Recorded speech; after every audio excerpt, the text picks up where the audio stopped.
Hello everyone, my name is Andrew Raguch and I'm from the University of Waterloo, which is just outside of Toronto in Canada. It's with great pleasure that I'm presenting this talk today in the very first European Conference on Fracture.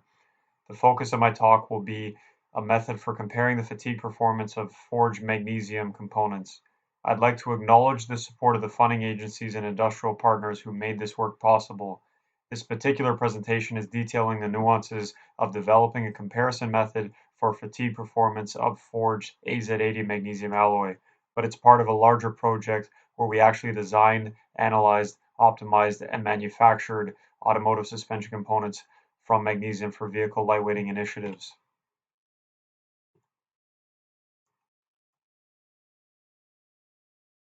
So this presentation will aim to summarize a holistic approach we adopted in this research project known as the Integrated Computational Materials Engineering, or ICME approach, which is an approach to design products and the materials that comprise them and their associated processing methods via linking the material models at multiple length scales. You will see results from this talk spanning the full range of length scales illustrated in this diagram, but in general I'll focus on the micromechanics of the research and then gradually zoom out towards the system level to see how the process structure property performance relationship interacts with the knowledge development at each of these length scales. Somewhat of a prelude to the talk, I like to present this photo of the final component which was produced as part of this work, not only because it might be visually appealing, but to emphasize the main objective of the work, which was vehicle lightweighting. We targeted a fatigue critical automotive suspension component, which we were able to achieve a 37% reduction in mass versus the aluminum baseline component.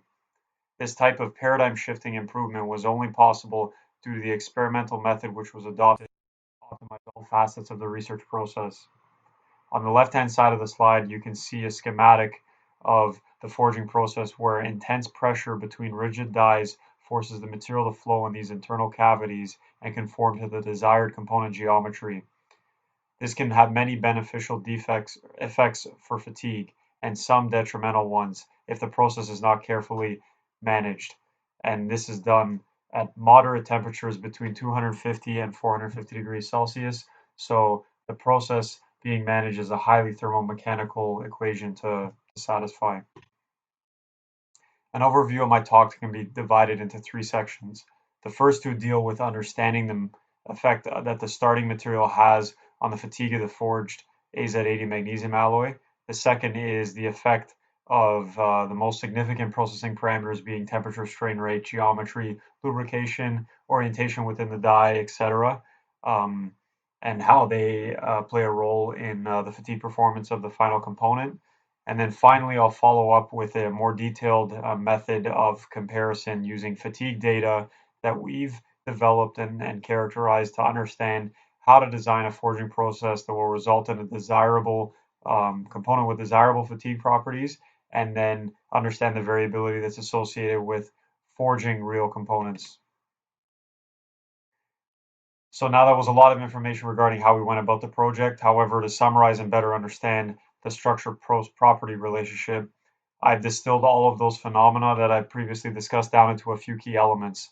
Firstly, the obvious comparison of what is the difference between the starting the forging process development with a cast or extruded material.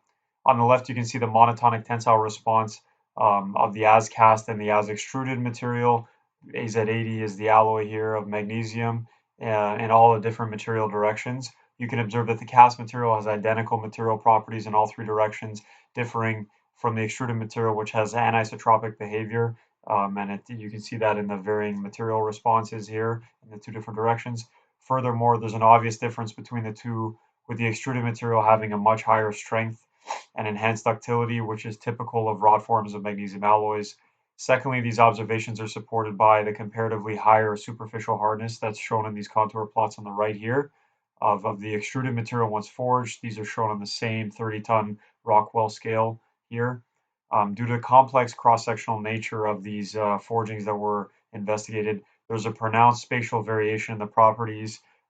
So this is a topic I'll discuss in more detail. These are just I-beam intermediate type forgings here. It's not a full component scale forging, but I will be discussing that towards the end of the presentation. Now, extending this comparison towards the fatigue performance of cast and extruded AZ80 magnesium As one might expect, there's again a dramatic difference between the two, as was indicated in the tensile monotonic curves, which is deeply rooted in these contrasting microstructures between the different textures, leading to vastly different material responses and cyclic responses.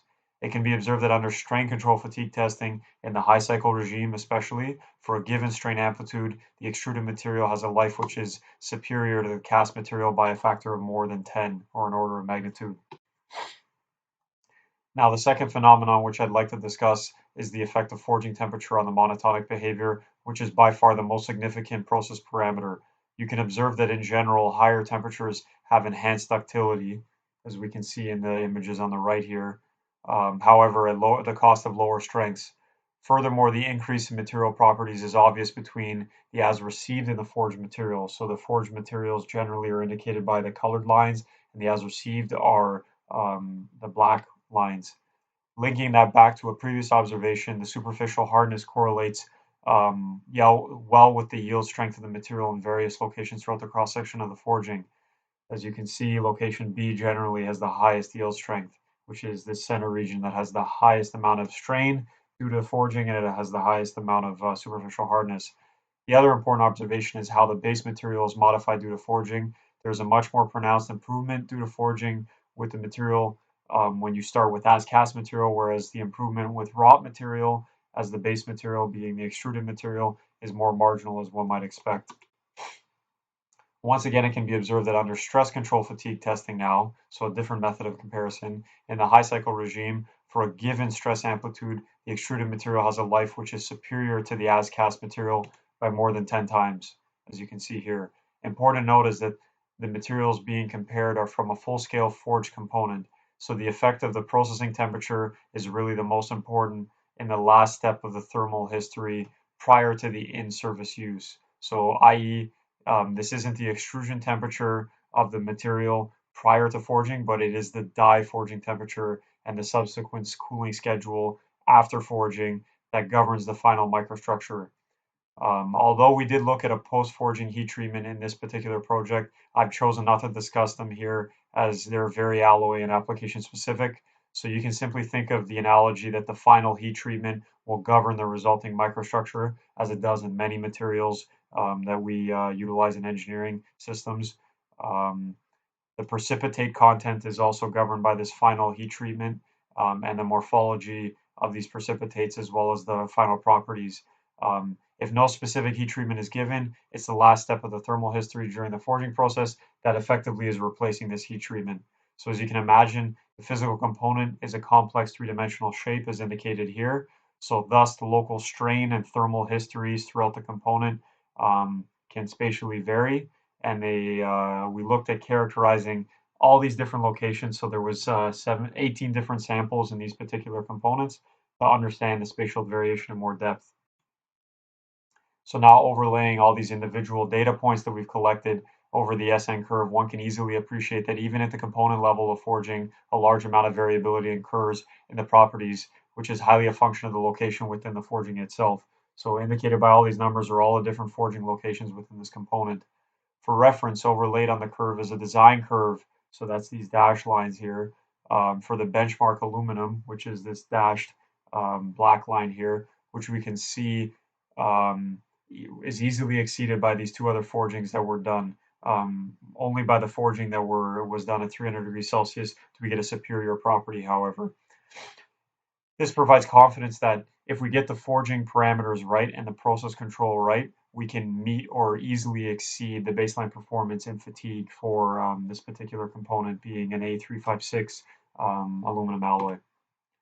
So now looking at the effect of forging design, so between all the different forgings that we've investigated, we've looked at a variety of different forging geometries and configurations.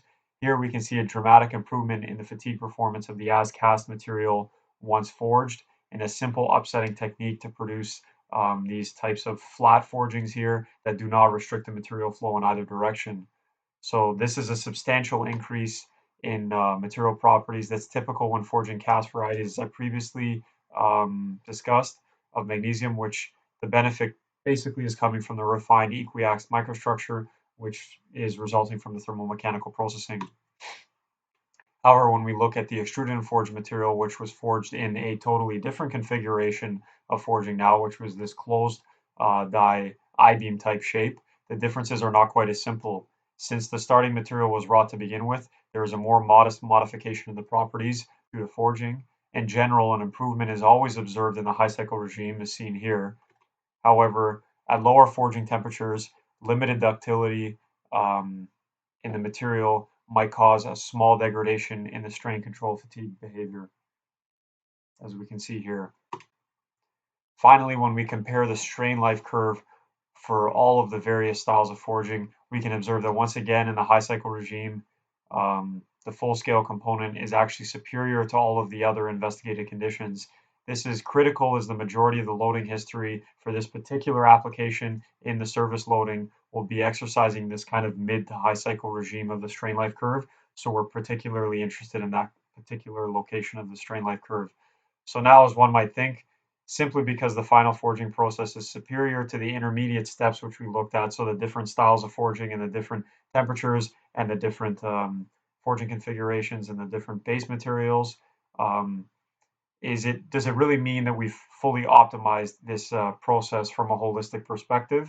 So I definitely would like to ask that question and say that it's a very excellent question. So now you might be asking yourself, is deciding upon a comparison method to optimize the forging technique really as easy as just looking at all the response curves that we were just looking at as what I previously discussed? Although some very powerful general conclusions can be drawn, the results which I showed really depended upon the method for which you choose to compare the different variables related to fatigue.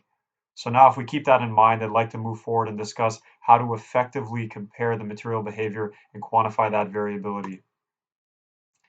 So for the first basis of comparison, it begins with the actual loading history for the application. So the loads will be realized as stresses and strains within the component at the material level. So the application is a automotive suspension control arm, as we can see here. So in order to simulate this type of real world behavior, we implement a variety of different laboratory style tests, which use fully reverse loading over a wide range of amplitudes to characterize the material behavior. As the vehicle undergoes kind of individual cycles within the fatigue block, as we can see here, the material is undergoing cyclic hysteresis as indicated by the loop on the right here. The first approach employed is to use the stress reversal as the basis here.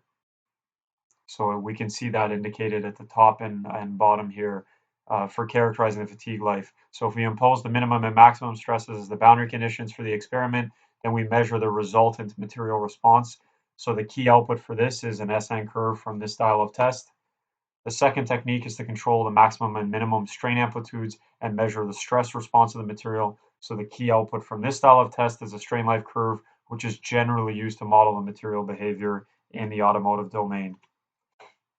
Finally, we can also use an energy quantity, so the strain energy density, as a basis for comparison.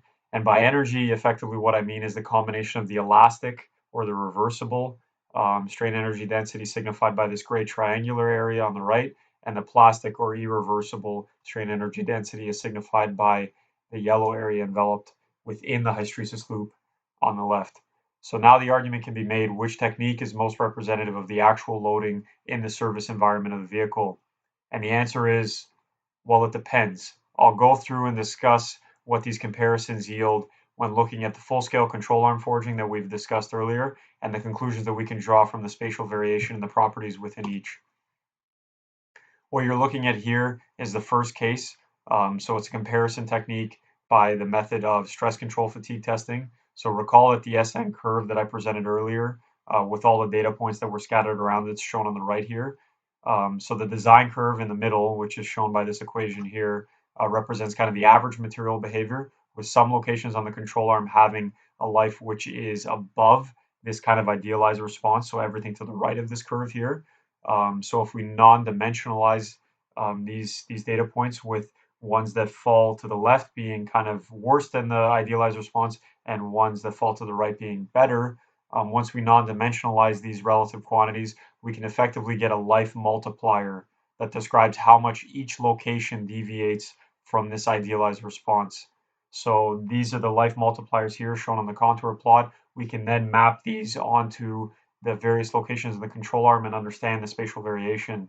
It can be seen that in location 1, near this region of the line here, a location which is a topic of further discussion in another presentation actually in this virtual conference. It has the lowest life multiplier with a life that's over 4 times less than the idealized behavior. Whereas location 9 on the other side of the arm shows kind of the converse effect, where the design curve is conservative in its fatigue prediction.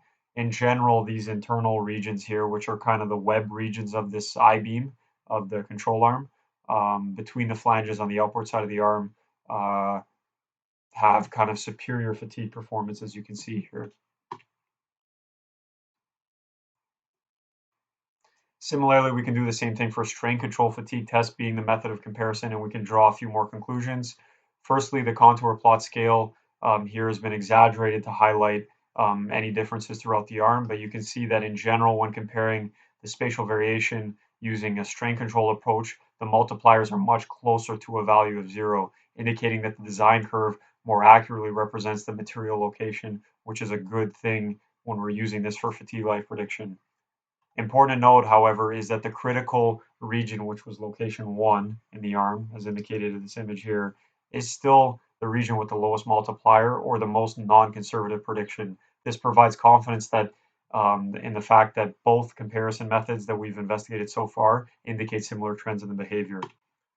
Finally, when comparing on an energy basis, the story is similar to the previous slide, where the contour level is even further exaggerated to highlight these differences in the spatial variation throughout the control arm. Any differences observed here are more closely linked to defects within the material, as the spatially varying thermomechanical history would manifest itself as a different level of cyclic strain energy density. So we can see a much closer representation of the design curve to all of the data points being very much not scattered or scattered very closely around it. So to summarize how one might select the optimum forging condition based on all of this information, we can utilize a number of metrics. Since the fatigue response is the focus here of this particular application, I'll discuss how varying the processing parameters affect the strain control fatigue response. The strain life curve presented here is for both forms of magnesium alloys, cast and extruded. Now we can recall that the extruded material is textured and will exhibit an asymmetric cyclic response. Accordingly, you can see this induces anisotropy in the fatigue life. In the strain life behavior as the curves vary between the extrusion and the radial direction for the exact same material. So that's important to note here, the ED and RD directions of the extruded material. Next, adding the as cast open die forged material curves, we can observe that the dramatic improvement being observed realized especially in this low cycle regime. So, but fairly much across the board. Finally, we can introduce the optimum forge condition that illustrates a very dramatic improvement over all the conditions, especially in the high cycle regime, a strain amplitude is less than 0.5, which once again is where we are desiring kind of high fatigue performance for this particular service loading. Finally, as a sanity check, benchmarking these responses against kind of the state-of-the-art material for these types of structural components, which is a 6082 T6 aluminum, we can observe that the forged material can meet or exceed kind of this baseline target for strain life behavior. Now, what you saw previously was just a snapshot of one form of comparison to evaluate which processing condition is optimal.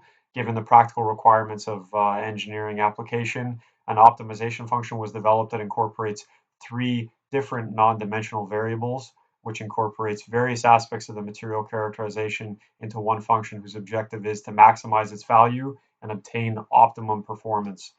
The first term, which is phi 1 here, describes the necessity of the component to have a high strength and toughness, non-dimensionalizing these individual property attributes to have against the maximum observed over the wide range of processing conditions allows us to have a term which reaches a maximum value at a unity or a value of 1. The second term incorporates the fatigue behavior in terms of parameters extracted from an SN curve. Finally, since this is because fatigue, since fatigue is a defect-driven phenomenon, we can, which can be governed by the limiting location within the component that has the most inferior properties, as we illustrated in the previous slides. The spatial variation of the hardness of the component was also considered to ensure we selected a processing condition that produces a uniform component with uniform properties that are free of major defects. So now calculating the magnitude of this objective function shown up here for all the investigated processing conditions, and the following surface plot can be generated for as cast AZ80 magnesium and as extruded AZ80 magnesium that was then later forged for both cases. Once again, a value of 1 on this surface is technically considered to be optimal. So we have strain rate on one axis, forging temperature on another axis, and optimization parameter on the z-axis, which is effectively representing how optimal that particular forging condition is. So selecting an optimum condition here would be the extruded and forged material processed at 250 degrees Celsius and a strain rate as fast as pragmatically possible of 10 per second.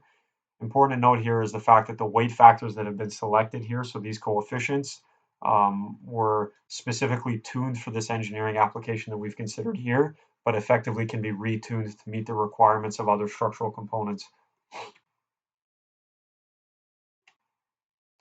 Finally, if we impose some constraints upon this optimization surface, such as the fact that at the extremities of very low temperatures and high strain rates, we observe cracking defects, as you can see here, within the material. Secondly, at temperatures that exceed 426 degrees Celsius, which is including the heat of deformation, that's the incipient melting temperature of the material, and that can result in inferior properties. So we might exclude that region from the processing domain as well.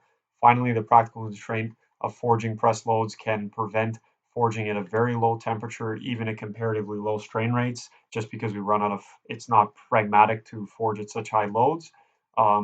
This effectively limits our processing window and generally will constrain the optimum forging condition to be a compromise of all these pragmatic conditions. So you can see how the optimum forging condition will move from this location here to slightly here once we impose the constraints. Furthermore, although not very significant in AZ80 magnesium, the cost differential between as cast and as extruded forms of base material might make another option seem more attractive if cost saving is can justify the degradation in performance that's typically realized with starting with cast starting microstructure. So some concluding remarks: a stress, strain, and energy-based fatigue approach were used as a basis for comparison of the durability performance of forged AZ80 magnesium components. Secondly, the optimum processing conditions which lead to the most desirable fatigue properties are highly dependent on the in-service application that's being utilized or that the component's being designed for. Finally, an optimization function was developed for an automotive fatigue critical component, which was utilized to select forging process parameters, which result in optimal performance. And with that, I'd like to thank you for your attention and open the floor to the audience for any questions. In closing, I'd like to challenge the audience to tell me a concern that they may have as researchers towards using magnesium as a material for fatigue critical components. I would very much like to collaborate. Here are my contact information at the bottom here, and I very much appreciate the opportunity to collaborate in this online medium and this virtual conference. Very much thanks, and thank you again.